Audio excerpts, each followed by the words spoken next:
Hello jawans, welcome back to modern vlogs.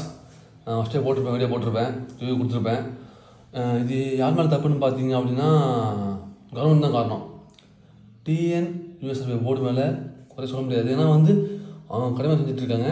So அதனால் TNPSC மாதிரியே இந்த போர்டும் மாறிட்டாங்க போல. அதாவது எப்படி சொல்கிறது, இப்போ வயசு இருக்குன்னா பிரச்சனை இல்லைங்க. வயசு இல்லாதவங்க என்ன பண்ணுவாங்க, நீங்கள் சொல்லுங்கள். திரும்ப போடாமல் இருக்கேன் இந்த ரிவ்யூ. எக்ஸாம்லாம் வாய்ப்பு இல்லை. இன்னொன்று கட் ஆஃப் குறைய ரொம்ப வாய்ப்பு அதிகமாகவே இருக்குது. அந்த கட் ஆஃப் குறைஞ்சா அப்படின்னா அந்த குரூப் 1 படிக்கிறாங்க இல்லையா, குரூப் 1 படிக்கிறவங்க அடிச்சு போயிட்டே இருப்பாங்க உள்ள. இப்போ எஸ்ஐக்கு படிக்கிறவங்க, போலீஸ்னு படிக்கிறவங்க என்ன பண்ணுவாங்க, அவங்க உள்ள போக முடியுமா? முடியாது. அதாவது சொல்கிறது ஒன்றும் தெரில. இப்போ வயசு பார்டரில் இருக்கிறவங்க என்ன பண்ணுவாங்கன்னு தெரில. ஆனால் எவ்வளோ 2 இயர்ஸ் படித்து எக்ஸாம் வரும்னு சொல்லிட்டு வெயிட் பண்ணி இவ்வளோ ஏமாற்றம் அப்படிங்கும்போது ஒரு மாற்றம் தேவைப்படுது. மாற்றம் கண்டிப்பாக தேவை இல்லையா? மாற்றம் வேண்டும், இல்லைன்னா கண்டிப்பாக முடியாதுங்க. ஒரு மாற்றம் இருந்தால் மட்டும்தான் வாய்ப்பு இருக்குது. ரொம்ப ரொம்ப ரொம்ப ரொம்ப வருத்தமாக இருக்குது. அதே சமயத்தில் மற்றவங்க நினச்சி ரொம்ப கஷ்டமாகவும் இருக்குது. சரிங்களா? இப்போ வயசு இருக்குதான் பிரச்சனை இல்லைங்க. திரும்பவும் சொல்கிறேன், வயசு இருக்குன்னு பிரச்சனை இல்லை. 2027 வரப்போகுது. திரும்ப எழுதலாம், படிச்சுன்னு ஸ்ட்ராங் ஆகலாம், கம்பேக் ஸ்ட்ராங் சொல்லலாம். ஆனால் லாஸ்ட்டு நான் இதெல்லாம் கண்டிப்பாக கிடச்சிடும், பாஸ் பண்ணலாம், படித்து பாஸ் பண்ணி ஈஸியாக போயிடலாம். எஸ்ஐக்குன்னே படிப்பாங்கல்ல, அவங்க என்னென்ன நினச்சி பாருங்கள். அவங்க என்ன நினைப்பாங்க, அவங்களோட மன வேதனை எப்படி இருக்கும் உள்ளுக்குள்ளே. இது பண்ணாத மேரேஜ், பண்ணாத லைஃப் செட்டில்டு அப்படின்னு கூட நம்பி இருக்கிற சமயத்தில் இந்த மாதிரி பழி வாங்குறது ரொம்ப நியாயமே இல்லாத ஒன்று. என்ன சொல்கிறேங்க, குரூப் 1 கொஸ்டின் தான் அது. இது பார்த்தீங்க அப்படின்னா சொல்கிறது எஸ்ஐ கொஸ்டின் கிடையாது. இதில் நீங்கள் தெரிஞ்சுக்கலாம். திரும்பவும் எழுதுங்க, விட்டுறாதீங்க. திரும்பவும் நம்பிக்கை வச்சு எழுதுங்க. நானே நினச்சேன் இதில் போகலாம் எல்லாம் குவிட் பண்ணலாம்னு நினச்சேன். திரும்பவும் உங்களால் முடியுன்ற நம்பிக்கை உங்களுக்கு இருக்கணும், அந்த கெப்பாசிட்டி இருக்கணும். திரும்ப குரூப் 1 எதுன்னு சொல்லுவாங்க. திரும்ப இதுக்கே படிங்க. இந்த எக்ஸாம் குரூப் 1 படிங்க, அவ்வளோதான், முடிஞ்சது. இன்னும் என்ன கம்மியாக படிச்சுருந்தா தப்பு பண்ணிருப்பீங்க, ரிவிஷன் பண்ணாமல் விட்டுருப்பீங்க. அந்த மிஸ்டேக் திரும்ப பண்ணாதீங்க, ஓகேவா? திரும்ப ஃபாஸ்ட் பண்ணுங்கள். அதாவது 2.5 ஹவர்ஸில் இந்த பார்த்தீங்க அப்படின்னா மொத்தம் 70 தான். 140 கொஸ்டினை 2.5 ஹவர்ஸில் எழுதுகிற கொஸ்டின் அது. இந்த கொஸ்டின் சொல்ல வேண்டிய கொஸ்டின் இல்லை வாய்ப்பே இல்லை. இன்னும் சொல்லிட்டே போகலாம், ஆனால் வேணாம். நம்ம மாற்றத்தை நம்ம ஒரு விரல் இருக்கு இல்லையா, ஒரு விரல் புரட்சின்னு சொல்லிட்டு அதில் நீங்கள் காமிங்க. கண்டிப்பாக டீமில் நினச்சா கண்டிப்பாக ஈஸியாக பண்ணிடலாம். சின்ன பார்த்துருப்பாங்க கண்டிப்பாக, இல்லையா?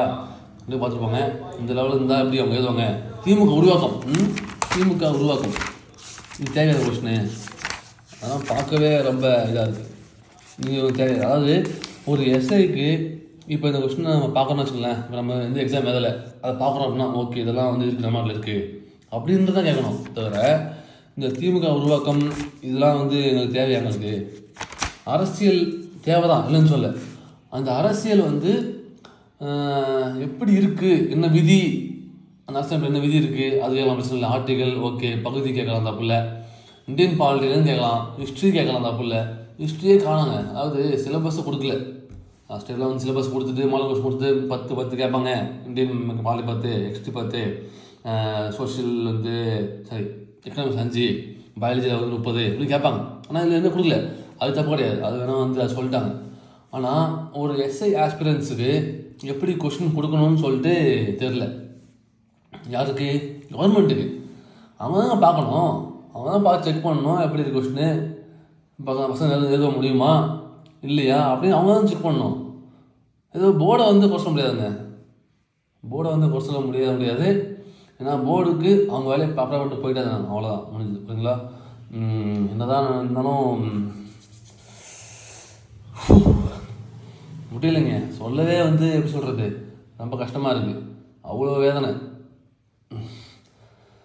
நிறையா பேர் நல்லா படித்தாங்க, அவங்களே டைம் இல்லை. ஃபஸ்ட்டு அந்த கொஸ்டினை ஃபுல்லாக கரெக்டாக போட்டு ஆன்சரை ஷீட் பண்ண மாட்டாங்க.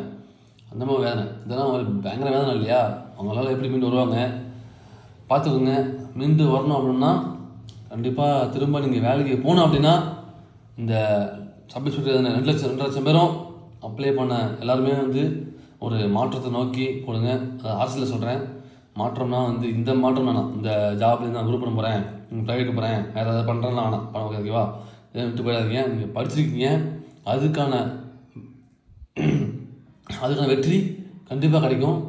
திரும்பவும் கம்பேக் ஸ்ட்ராங்னு சொல்லிட்டு திரும்ப கொடுங்க, ரிவெஞ்சு கொடுங்க. உங்களால் முடியாத ஒன்றுமே கிடையாது. நானே வந்து சொன்னேன், நான் வந்து இது பண்ணால் போகண்டாலாம் சொல்லிட்டு வெயிட் பண்ண சொன்னேன். ஆனால் இதுக்கப்புறம் கற்றுக்க விஷயம் நிறையா இருக்குது. நிறையா கற்றுக்குங்க, நிறையா படிங்க, நிறையா விஷயம் வந்து தெரிஞ்சிட்டே இருங்க. தவறான பாதைக்கு போகாதீங்க. உண்மையான பாதை, நேர்மையான பாதை, சரியான பாதை, ஓகேவா? நல்ல வழிமுறையில் போங்க. இதெல்லாம் முடிச்சிடுறேன் நான். சரி, ஓகே. எல்லாமே நல்ல மனசாக இருந்திருப்பீங்க. அவங்களுக்கும் கூட ஒரு துன்பம் ஏற்படும் போது ரொம்ப கஷ்டமாக இருக்குது. சரிங்க, என் மனசு ஃபுல்லாக பேசிட்டேன். எனக்கு தேவை மாற்றம் ஒன்று. மாற்றம் கண்டிப்பாக வேணும், மாற்றம் வேண்டும். இது நான் வந்து என்ன பிரச்சனை வரல. அப்பா டிஎம்கே தான், நான் வந்து டிவிக்கு. அப்புறம் எதாவது சொல்லணுமா? நான் நான் நிறைய பேச கேட்டிருக்கேன் எங்கள் அப்பா கிட்டே. ஏன்டா பேச சொல்லிட்டு கேட்பாங்க. நான் அப்பாவே எதிர்த்து நிற்கிறேன். நீங்கள் சொல்லுங்கள், உங்கள் முடிவு தான். உங்கள் முடிவு உங்கள் கையில் தான் இருக்குது, வேறு யார் கையிலும் இல்லை. அப்பா வந்து பியூர் டிஎம்கே. அம்மா இருக்கிறப்போ அம்மா ஏடிஎம்கே. இப்போது அம்மா போனதுக்கப்புறம் ஃபுல் அண்ட் ஃபுல் டிஎம்கே தான். இதுக்கப்புறம் சொல்லணும் அவசியம் இல்லை. இதுக்கப்புறம் சொல்லிட்டேன். இதுக்கப்புறம் நீங்கள் தான் முடிவு பண்ணணும். தயவு செஞ்சு ஷேர் பண்ணுறேங்க. சொல்கிறேன், தயவு செஞ்சு தளபதி வரணும். தளபதி தான் நம்ம தமிழ்நாட்டுக்கு இதனால, மற்ற வேறு யாருமே கிடையாதுங்க. ஓப்பனாக சொல்கிறேங்க. ஏன்னா அவ்வளோ வலிங்க. ஏன்னா வந்து என்னென்ன கொஸ்டின் தான் அவங்க ஸ்பீச் பண்ணலாமா இருக்குது பார்க்குறது. இதெல்லாம் இங்கிலீஷ்லாம் என்ன எஸ்எஸ்சிக்கு போகிற அளவுக்கு நாங்கள். ஓகே, தேங்க்யூ, ஜெயகன், பாய் பாய்.